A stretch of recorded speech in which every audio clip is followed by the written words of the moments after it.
welcome to the breakout session here at the Transport for North conference.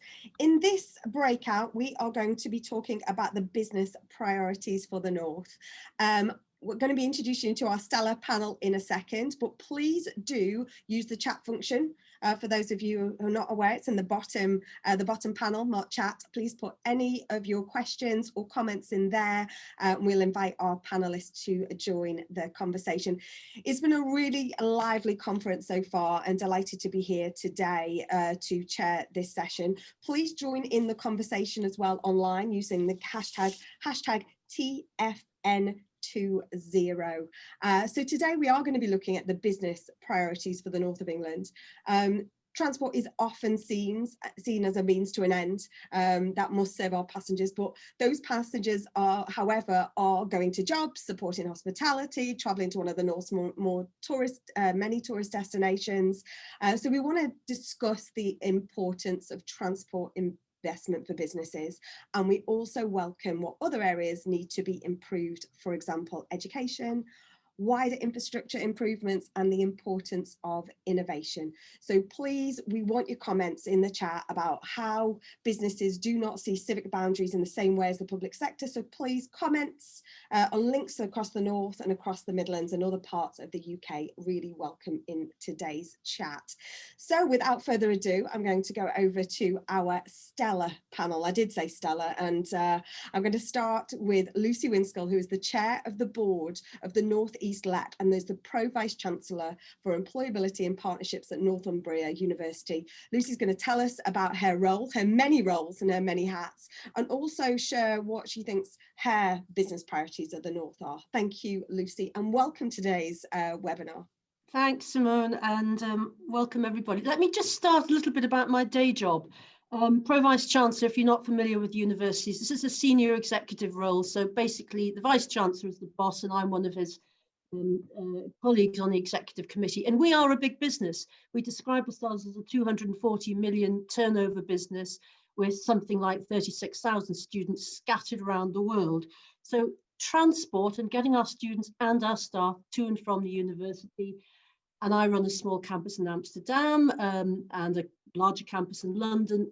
This is a big business with huge national and international link-up. So I'll come back to why transport is so important for us in the university.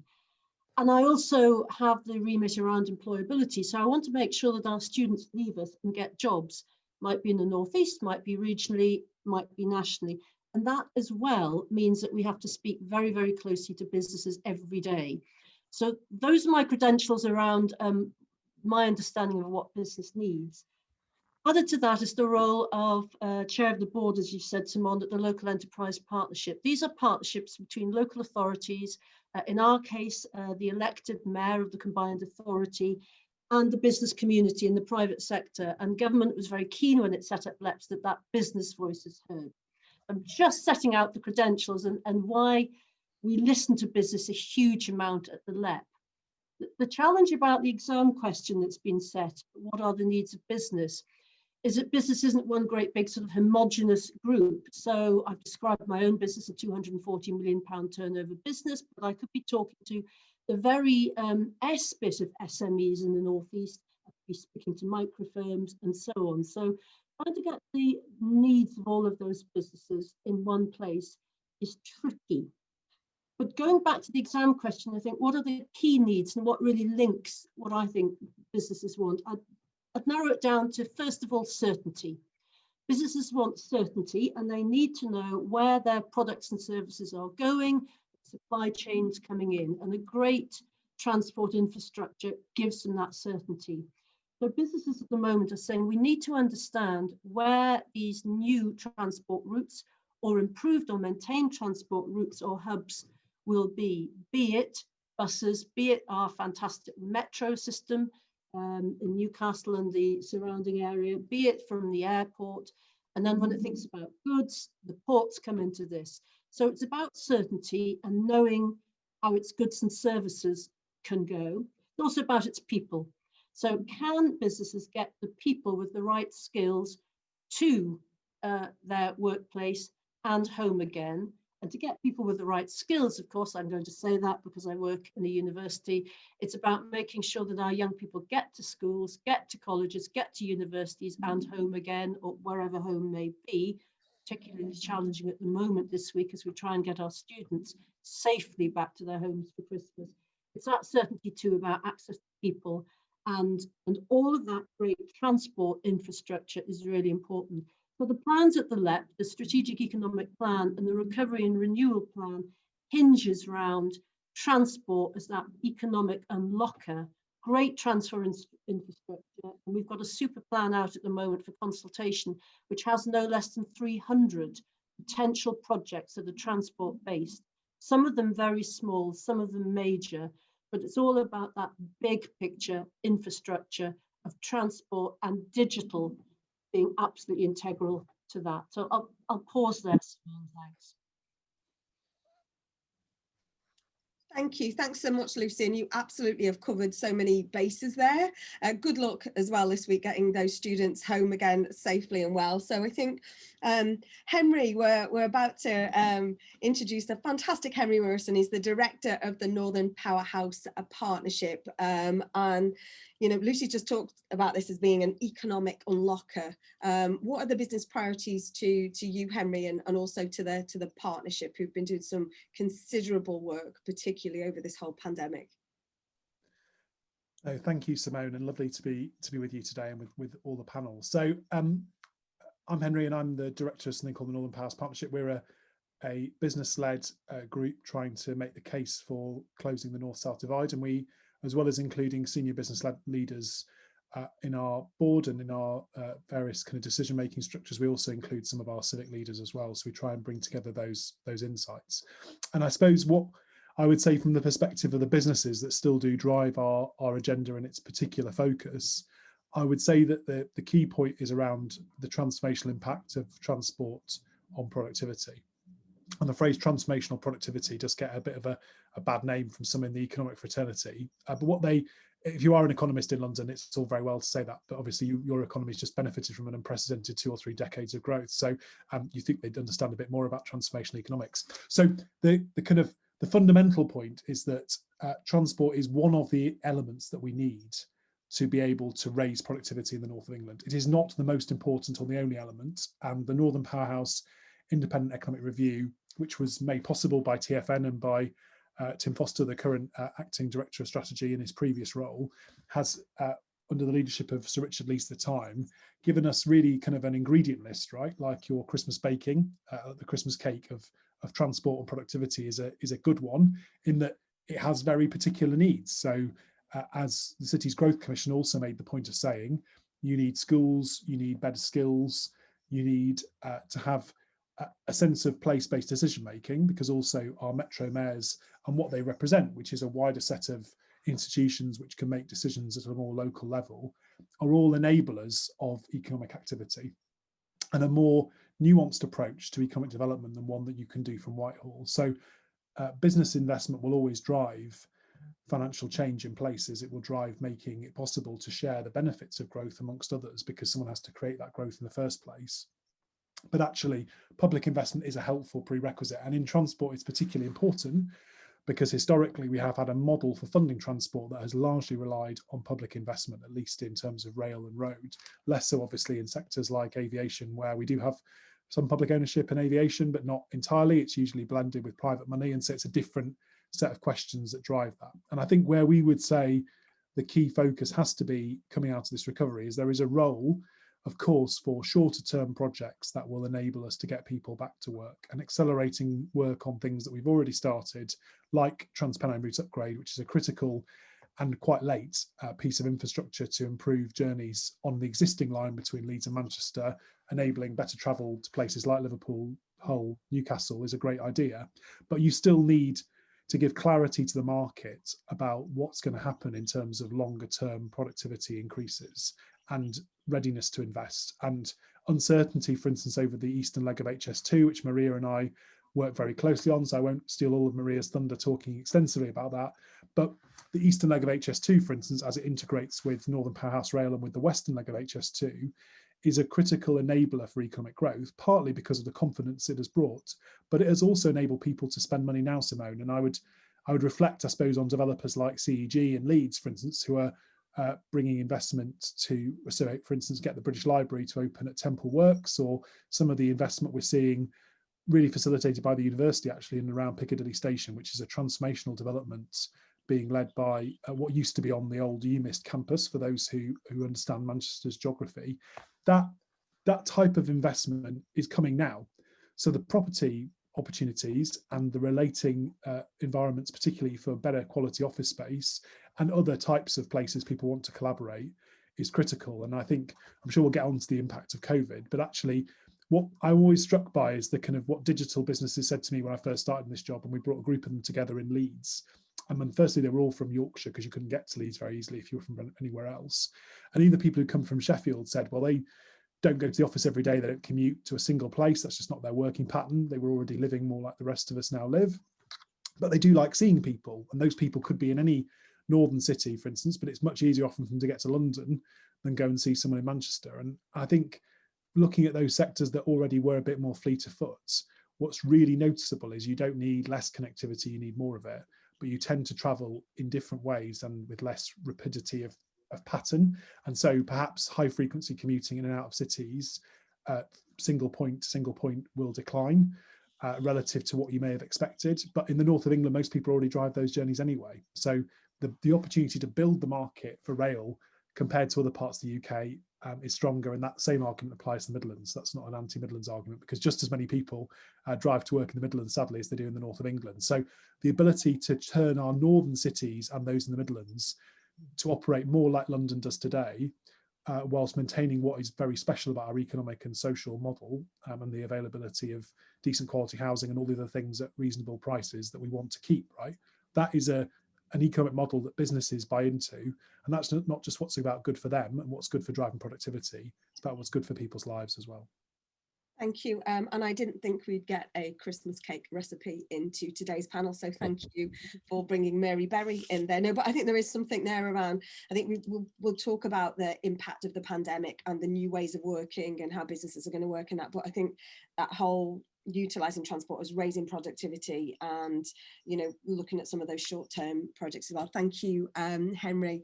Over now to Tom Thackray, who is the CBI Director of Infrastructure. Tom, what's your thoughts? Tell us about yourself, what's your name and where do you come from, and your input in today's conversation around the business priorities. Thanks, Simone. Yeah, I'm Tom Thackray. I'm the Director for Infrastructure and Energy Policy at the CBI. So I sort of day-to-day talking to politicians and stakeholders in Whitehall, but increasingly in different parts of the country as well, around what business needs to succeed, particularly in the infrastructure, energy and climate change space. So the CBI, we represent businesses across all sectors of the economy and also all regions of the United Kingdom. So in terms of how the CBI sort of thinks about business priorities for the North, I think, you know, there's a lot of consistency amongst all of our members. And I think at the moment, businesses are having to almost employ, we talk about bifocal lenses, where they are navigating some pretty extreme ongoing here and now challenges with the continuing impact of the pandemic and also whatever outcome we get through the Brexit negotiations currently ongoing. But also with the promise of the vaccine, more of our members starting to look towards the future and raise their horizons a little bit further. So there's real challenges still at play in many parts of the economy, but also a real appetite for thinking long term around the future we want to build. And this phrase, build back better, has become, I think, a bit more than a slogan for a lot of businesses. And in terms of the things that tend to underpin the meaning of build back better, there's three things that come up most regularly from the businesses we talk to. Firstly, the idea that this must be a green recovery in the way that previous recessions have not yielded in the past. So if you look at the global financial crisis, emissions just bounced straight back up after they had a bit of a pause during the global financial crisis. So we need to look at that and make sure we have policies to support that across all regions of the country, in particular the North, and the role that the North can play.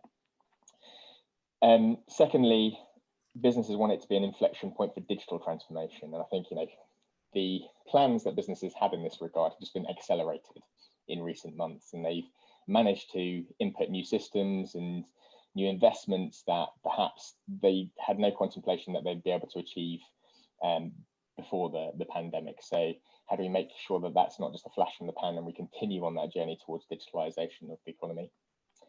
And then lastly, they really want to put some meat on the bones of this idea of levelling up, making sure that regional productivity is increased in regions right across the UK, right across the north, and make good on that commitment that the government has set out as one of its manifesto pledges ahead of the election last year. So those are what we think build some points where we think Build Back Better really matters.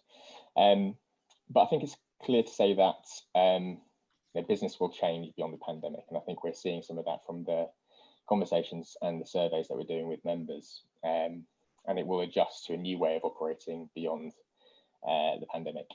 So the survey that we ran towards the end of last year revealed that 47% of firms we spoke to felt that people would be splitting their time roughly evenly between the workplace and at home.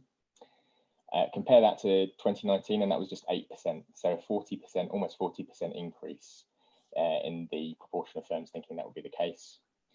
On average, businesses expect to reduce their office space by 18%. So that's going to have a fundamental change to the way that particularly city and town centres will be used. That needs some proper planning to make sure that we manage that transition in the best way. And almost 2/3 of businesses believe that work travel within the UK will be less necessary in the future. So the way that we use transport systems likely to change fundamentally beyond the pandemic.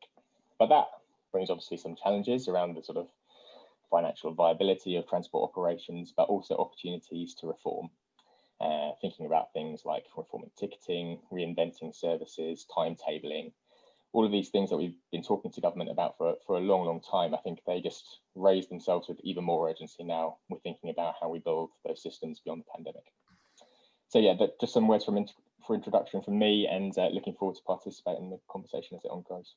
Thank you, and we'll come back on the post-COVID and the new ways of working. We've done some research over this period around what are the new traits of leadership and the new ways of working, and I think it is that opportunity to. I'm a big fan of building forward better, but that's a whole other thing, and how we will operate from a transport perspective, from an office perspective. So it's interesting to see your stats in there from your poll. Maria Machancoses, how did I do? Perfect. Perfecto. Is the director of Midlands Connect. Really glad to have you here today. I'm really interested to hear on your role and your take on the priorities. Thank you, Maria. Thank you. So perfect pronunciation, Maria Machancoses, Midlands Connect. For those who are not familiar with Midlands Connect, we are the subnational transport body for the Midlands, similar to Transport for the North. The main focus really is to make sure that the Midlands has got a clear view on what the transport priorities are moving forward, so we can suggest, recommend, and make sure that government invests where it will make much impact economically and socially here in the Midlands. So as Henri has mentioned, we've been actually in the recent, I would say, since I ever started in Midlands Connect 5 years ago, it's all been about how we make sure that government gives proper thought to regions, not just the southeast.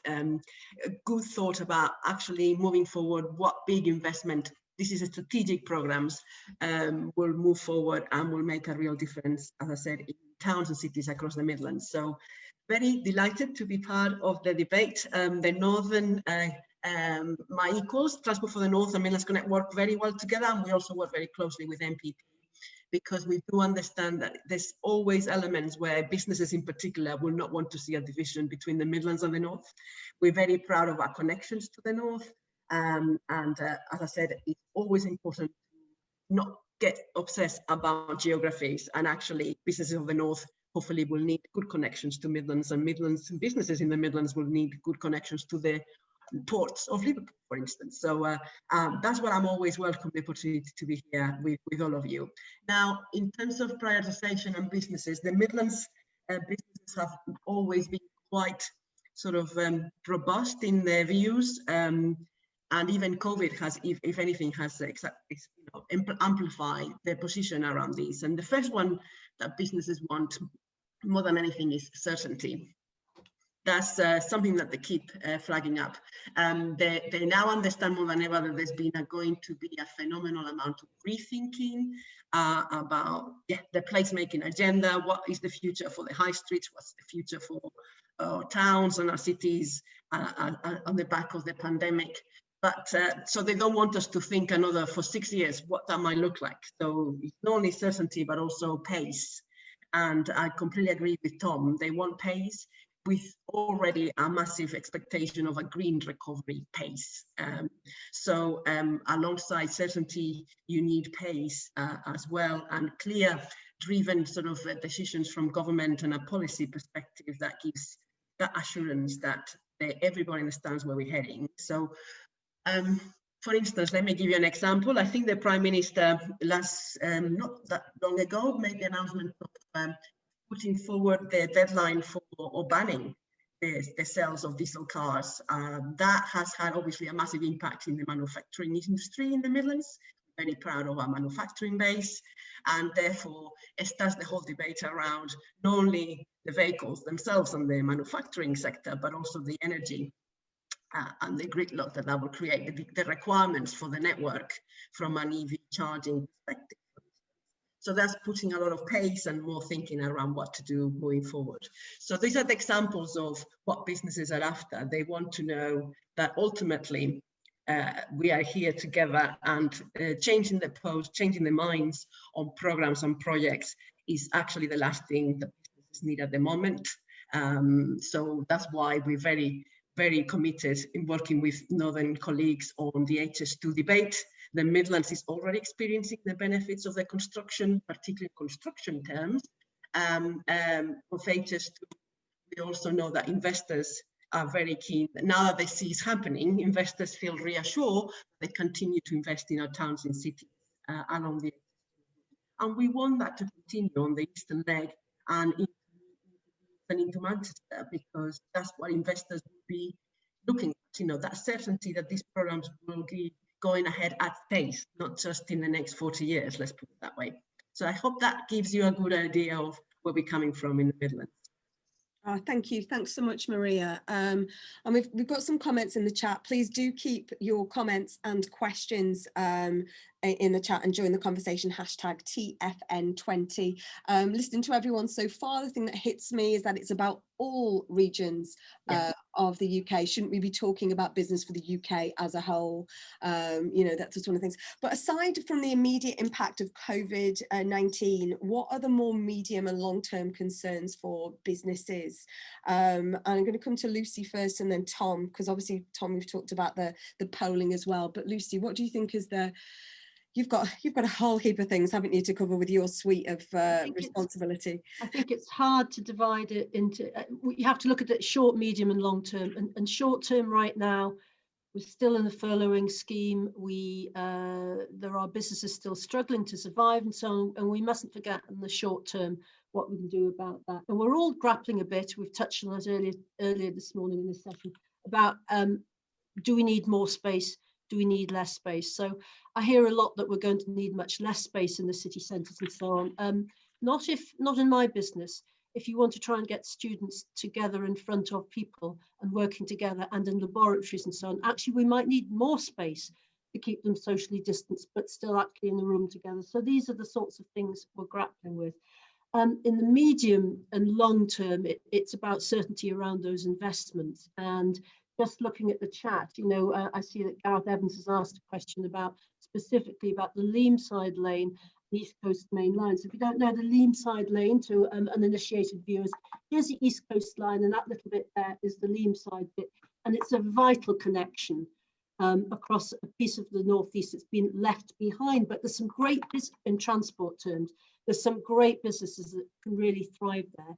If those businesses know that they can get their workforce across that stretch of the T and products and services and so on. That's what I mean about the certainty and the planning.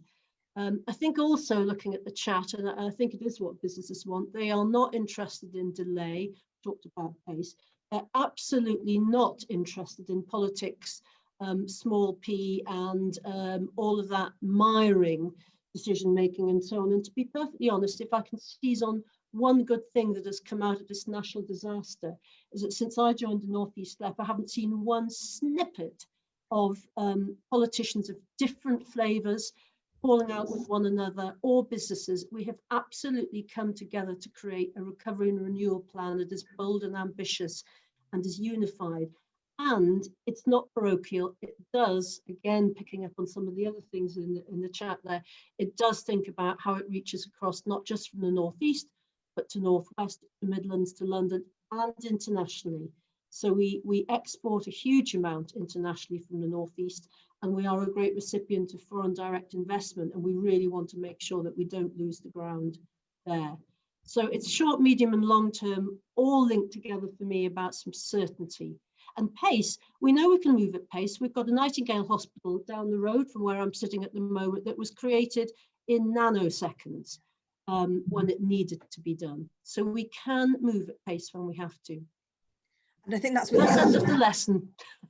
But I think that's where the collaboration comes in as well, Lucy, doesn't it? You know, I've definitely seen that, you know, sort of organisations that maybe have not played nice in the past have actually come together for that greater good. Because right now, especially at the start of this, we're writing history every day, right? You know, it's they're not following a rule book on this. Tom, sort of just across to you in relation to, you know, you've done the business polling. What are your thoughts on this? Are you a short, medium, long-term goals as well? Yeah, I really like that framework, and it's definitely the way that we're conceptualizing some of businesses' priorities at the moment. I think just focusing on the long term there, I think Henri mentioned it in his opening remarks, is that, you know, it's not one thing that's going to drive up productivity across different regions of the UK. You know, things that tend to matter are the skills system, the infrastructure, and technology availability. There's sort of three pillars to it. There may be more, but those are the things that we tend to come back to. And it's important to note that those things are interrelated as well. So, and that, you know, you're absolutely right, Lucy, that, you know, most businesses aren't that interested in politics and how the sort of governance works, but where their powers are sort of located in different locations and no one has ownership of or can forge an economic plan around those three pillars, it's actually quite difficult to get things done. So a bit more sort of certainty, that word again, for businesses around how this decision making is taking place, and something that they can engage with, which can leverage that private investment towards the kind of projects that are going to be so transformational for different regions of the UK. And I think just to talk through one of the elements that's come up on the chat is I think where I've seen most enthusiasm over recent months has been around the decarbonisation agenda. I think businesses, you know, they see the opportunities with being a first mover when it comes to climate technology. They are being demanded to act by their customers and by their investors. And actually, net zero is now in law. So it's a compliance issue that businesses have to act. So I think enabling more companies to have the tools to be able to transform their businesses rather quickly is where most of our businesses are galvanized at the moment. And that's going to take some collaboration. It's going to take networks like the CBI and trade associations to really help businesses within those networks to take those first steps. Because it's a challenging target. And Kirsty had asked the question about decarbonisation, but she's also asked the question, do you have any advice for local organisations seeking to encourage businesses in the north to decarbonise very rapidly? So we're back to the word pace. And I think when we say the north, we also widen out, you know, sort of, as someone else has mentioned in the chat here, about all of the regions. So any advice from the panel around decarbonisation? Henri or Maria, any takes on this? Well, I was going to say, I mean, remember that it's not an either or, right, between better infrastructure and decarbonisation, because the two usually come hand in hand. And in terms of rail, remember, electrification is the sort of standard way that you can make what is already a very low carbon way of travel more carbon sort of sensitive, if that makes sense. And you can use hydrogen, you can use other fuels as well, and the Tees Valley's leading the way in that. I think you've got to also remember that the alternatives to significant improving our infrastructure are that you'll have to build other infrastructure, right? So if you don't build railways, you have to build roads. That makes sense. You have to build a lot of them. And those things do use carbon. New infrastructure has a sunk cost to it. But if you want to continue to grow the economy and to allow people to travel and reach opportunities, the way people in London and the South East can, you are going to have to still build new infrastructure. So the question comes, how can we reduce the carbon intensity of the building process itself? How can we better use the assets we've already got? And how can we make sure we're using the right assets for the right things? So we do have a role for our lovely old Victorian railways to carry commuters and carry freight. The problem is at the moment, we also want them to travel, make sort of long journeys between cities. That isn't how anyone else in Europe does it, right? They build new railways for those intercity journeys. So I think that there's kind of an existential point that the decarbonisation debate in transport is not separate to the need to improve and invest in our existing infrastructure and build new, because there isn't a credible path that avoids building any new infrastructure. The same way there isn't a credible path to avoid using aviation entirely. You can reduce the carbon intensity of it. You can build new terminals like they're doing at Leeds, Bradford, that are more efficient and less impactful on the environment, even though the number of passengers may go up moderately over time. All these things you need to balance. And I think the key point we would make is that it's about making a sustainable set of choices in the round. So yes, you can, clearly we're going to electrify our vehicles, and that's going to make, in the end, a lot easier to take the carbon out of road transport.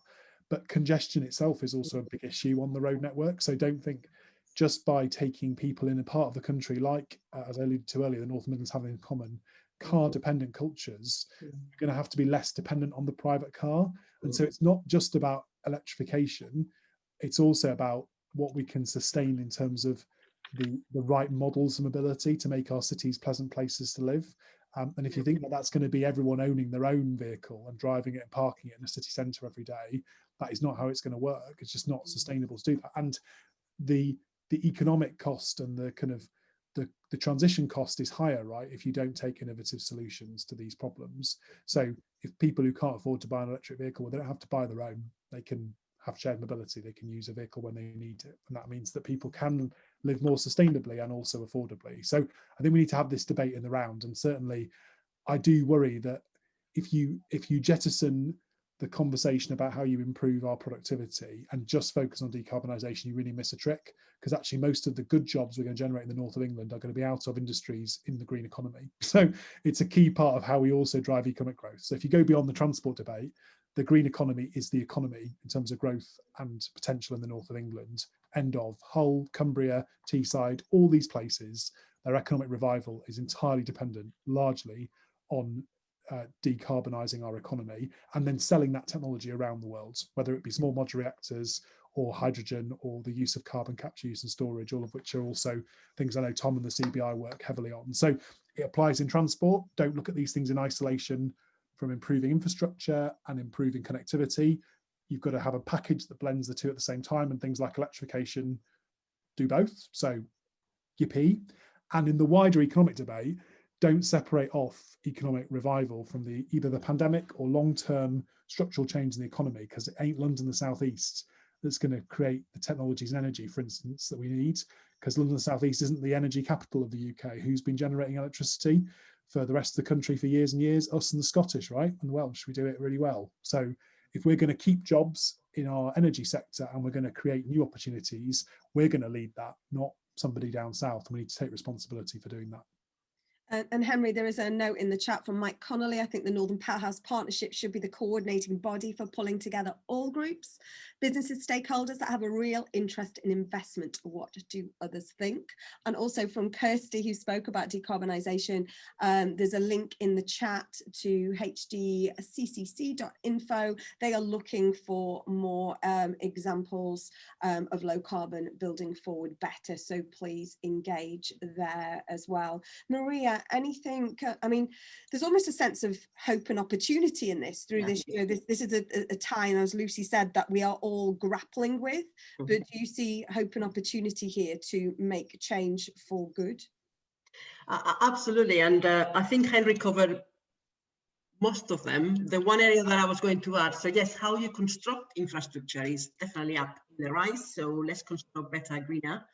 How you actually run transport is another space. So that's your hydrogen trains, your electric vehicles, your platooning of freight, and that should apply to all of them, not just road or rail got to think about air transport, got to think about, and all the supply chain that goes around it, you know, in terms of the manufacturing of the pieces that actually create a green, you know, hydrogen train, for instance. The Midlands is very proud of the rail supply chain ability that we have in the Midlands.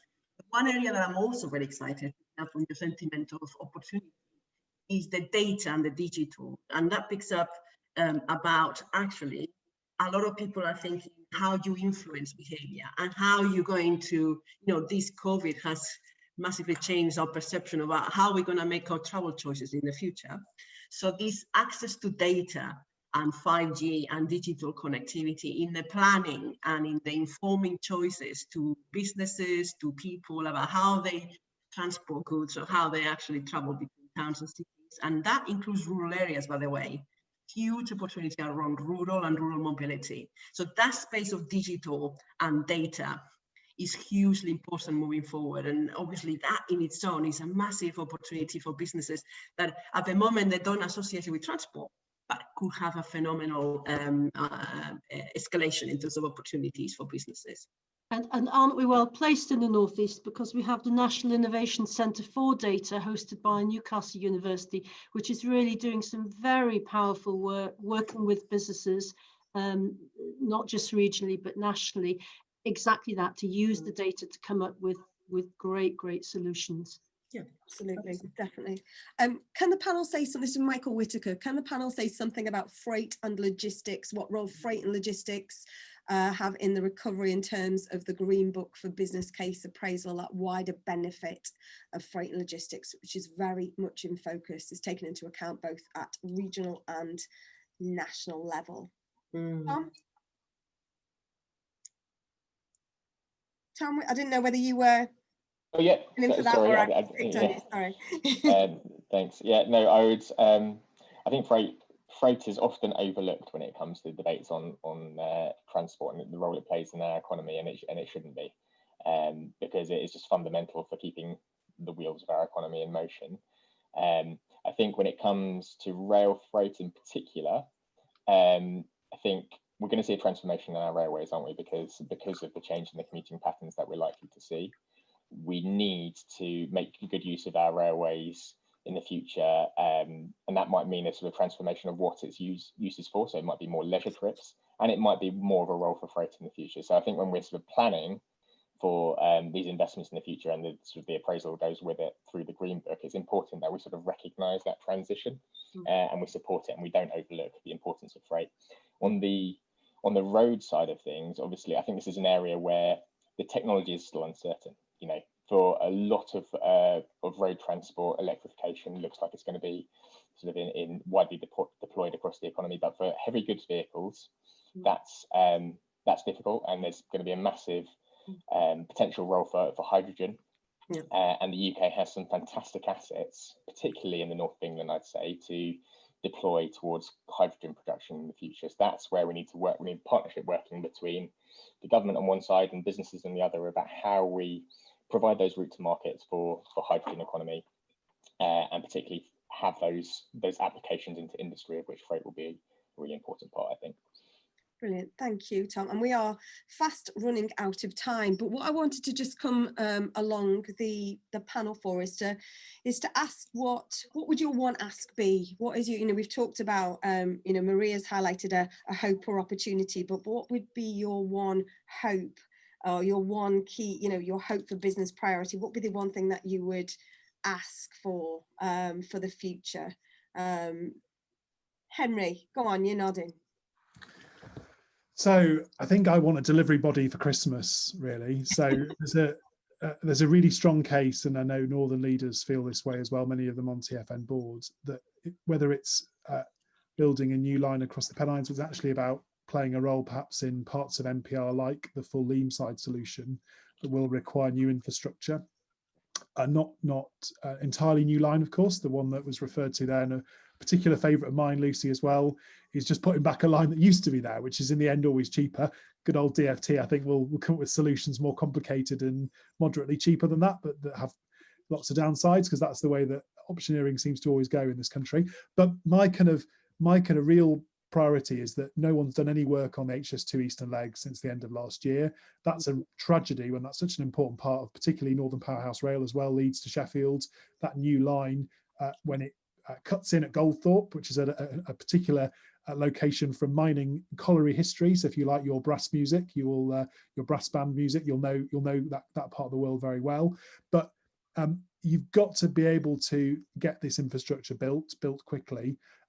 Just sitting around at the DFT waiting for review after review to finish is not the right approach. And the sooner we get a delivery body in place that's empowered to actually build that part of railway, the better. Boris Johnson promised something along those lines when he coined the term High Speed North. I prefer High Speed North and Midlands because it better explains the fact that it actually goes to places like Towton, which, as much as I'm all for aggrandising in the north of England, is very much not in the north. Chesterfield, it's a bit more of a grey area. They did used to be in the Sheffield City Region deal originally, so we could probably claim everything up to Chesterfield is sort of in the north. But beyond then, it's geographically as well as institutionally a bit off. So we're really keen to see the government get serious about actually building something, and models like the Olympic Delivery Authority, which was something ironically the NIC chair Sir John Armitt was himself involved in, strike us as being really sensible things the government could do, not just to demonstrate it supports these projects, right? Because government loves Northern Powerhouse Rail from Leeds to Manchester,